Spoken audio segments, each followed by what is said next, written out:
In Hanoi, President Trump walked away from his second meeting with North Korean leader Kim Jong-un because he said Kim wanted total sanctions relief for only incremental denuclearization measures. Basically, they wanted the sanctions lifted in their entirety, and we couldn't do that.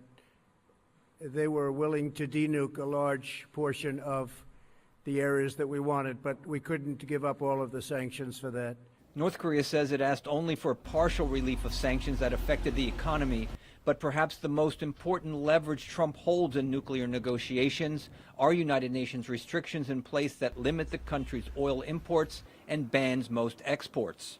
It's a little unclear exactly what that ask was, but it was above and beyond what was acceptable for the type of exchange that they were proposing. The dispute over sanctions relief may illustrate the limits of Trump's personal diplomacy and attempt to nurture a friendship with Kim to gain concessions. Mr. Trump finally understood that his personal charm offensive is not adequate to bring about denuclearization. North Korea is believed to have 20 to 60 nuclear weapons along with long-range missile capability to target the U.S. mainland.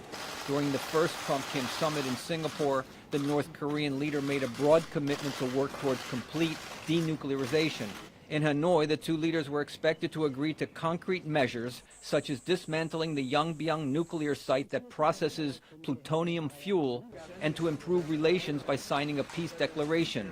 The negotiations leading up to the summit also seem to indicate Washington's willingness to compromise on its long-standing demand that Pyongyang first completely dismantle its nuclear program before there can be any concessions. It indicates that the U.S. is interested in doing a step-by-step, phased approach with North Korea, which is something that my organization and others have been recommending for a long time. This all-or-nothing approach was not going to be effective. For now, both sides still seem open to pursuing a nuclear deal, but analysts say it may be time for staff-level negotiators to work out the complex policy differences before the leaders commit to another summit.